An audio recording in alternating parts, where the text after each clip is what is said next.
Olá pessoal, tudo bem? Meu nome é Saulo Teru Takami, professor de Geografia de Estratégia Vestibulares.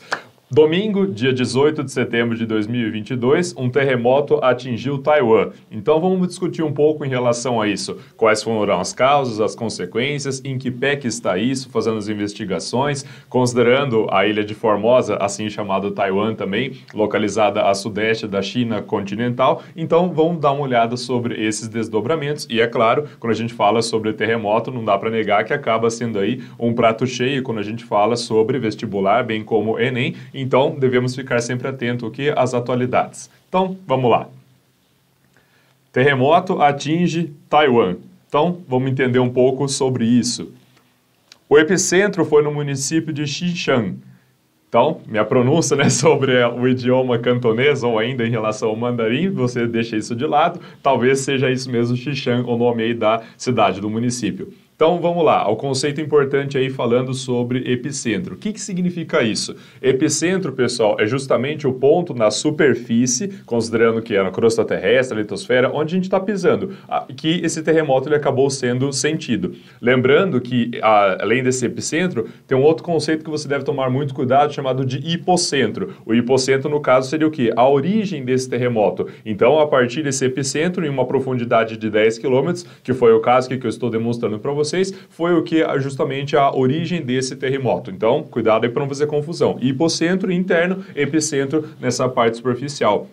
No caso, quando a gente fala sobre essa região de Xishan, ela está localizada aonde? Um pouco a sudeste dessa ilha de Formosa. Aqui nesse mapa vocês estão observando também para ter uma ideia sobre a localidade, quando a gente fala sobre Taiwan, havia comentado, está no sudeste, comparando ali a assim chamada China continental, então foi justamente nesse ponto. Considerando, quando a gente observa essa localidade, a escala Richter mencionada, pessoal, foi de 6,9. E aí, Saulo, isso é muito, isso é pouco quando a gente fala em relação a terremoto? Eu diria que isso é mediano para muito quando a gente olha para essa escala de 6,9. Na realidade, quando a gente observa, por exemplo, o Serviço Geológico dos Estados Unidos, eles tinham até apontado para 7,2, mas depois começaram a fazer o cálculo novamente e não realmente acabou apontando para 6,9. Até mesmo o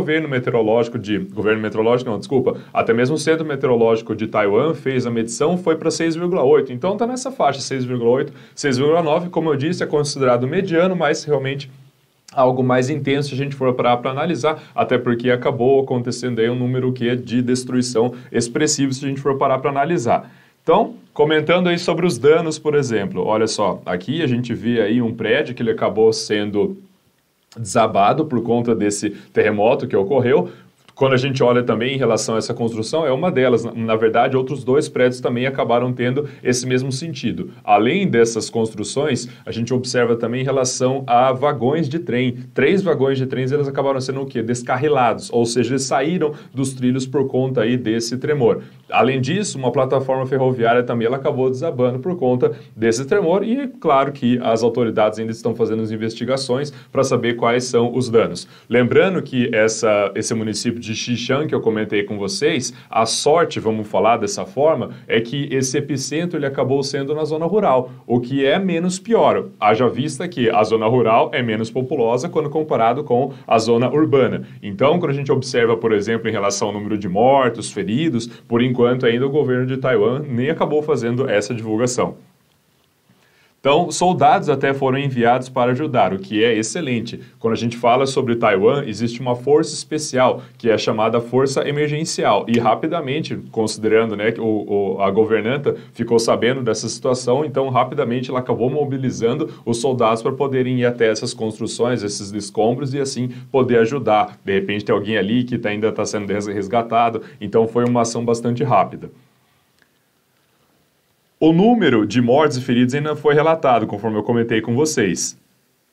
Possível tsunami em um raio de 300 km a partir do centro. Olha só, então a gente observa aqui essa localidade de Taiwan que vocês estão observando aí no mapa e a partir disso, desse epicentro, se for fizer um raio ali de 300 km, vai poder atingir o que? Outras áreas, inclusive chegando até o Japão. Quando a gente olha, por exemplo, para a ilha de Okinawa, ela tem uma proximidade maior da China ou de Taiwan mesmo, quando comparado até com o próprio Japão. Então poderia fazer com que chegasse até essa área. Apesar de que alguns meteorologistas acabaram até descartando isso, dizendo que por conta desse terremoto é difícil pensar que isso vai conseguir gerar uma tsunami. Mas é aquela história.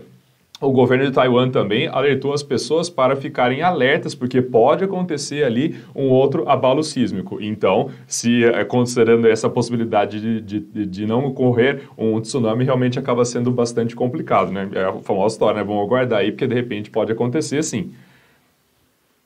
Em 2016, mais de 100 pessoas morreram e em 1999, mais de 2.000. Olha só esse dado, pessoal. Então, a gente observa o quanto Taiwan realmente acaba sendo bastante prejudicado quando acontece o quê? Um terremoto. Então, olha só, 1999, estamos falando aí de mais de 2.000 pessoas. Aí a gente observa o quê? Que Taiwan começou a ter uma melhora em relação à sua defesa civil, bem como em relação à educação das pessoas para saber como agir quando ocorre um terremoto. Considerando a escala Richter, nesses dois que foi mencionado, realmente foi uma escala um pouco mais elevada, mas se a gente for parar para analisar se tinha o número de mortes de 2.000 em 1999 e caiu esse número para mais ou menos 100 pessoas, realmente é porque teve ali uma melhora, não só em relação às edificações, mas até o próprio comportamento da população, o que fazer quando ocorre um terremoto. E sempre vem a pergunta, né? Mas e aí, Saulo, o que acontece com Taiwan para fazer com que realmente ocorra essa situação? Olha só. Quando a gente fala sobre abalo sísmico, não dá para negar a questão da localidade.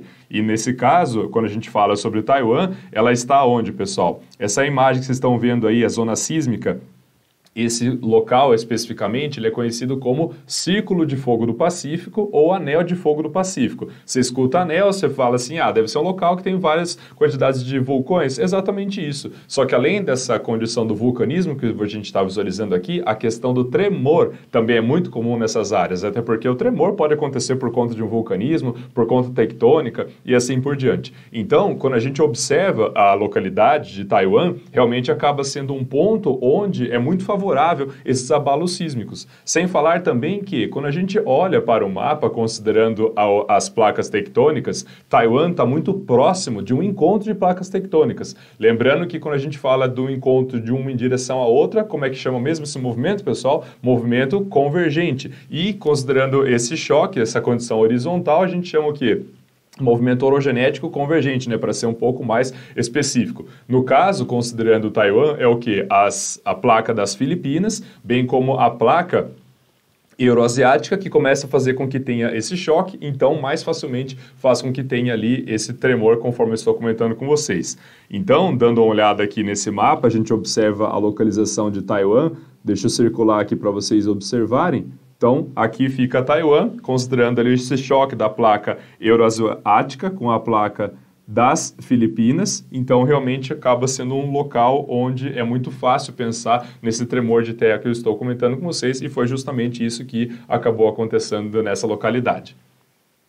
Então, pessoal, chegamos ao final desse nosso rápido webinar aqui, que eu comentei um pouco com vocês sobre o terremoto que atingiu Taiwan e ressaltando para vocês. Quando a gente fala sobre terremoto, pessoal, é um assunto que realmente tem uma possibilidade grande de cobrança, até porque faz essa amarração com atualidades. Então, fiquem muito atentos quando a gente fala sobre epicentro, hipocentro, abalo sísmico, quais são as causas, quais são as consequências.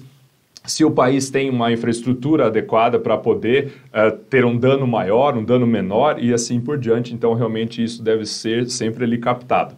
Então, coloquei aqui para vocês, pessoal, mais uma vez, as nossas redes sociais. Também não esqueçam de deixar o like e minha rede social, né, particular, prof.sauloterutakami. E o restante que a gente está vendo aqui, sempre estratégias vestibulares. E se porventura você não é inscrito no nosso canal, pessoal, no YouTube, vai lá, se inscreva, digite estratégias vestibulares, faça sua inscrição, ative o sininho para receber as notificações. O Estratégia Vestibulares oferece programação de manhã, tarde, noite, até de madrugada, dependendo da situação. Muito obrigado, pessoal. Até a próxima.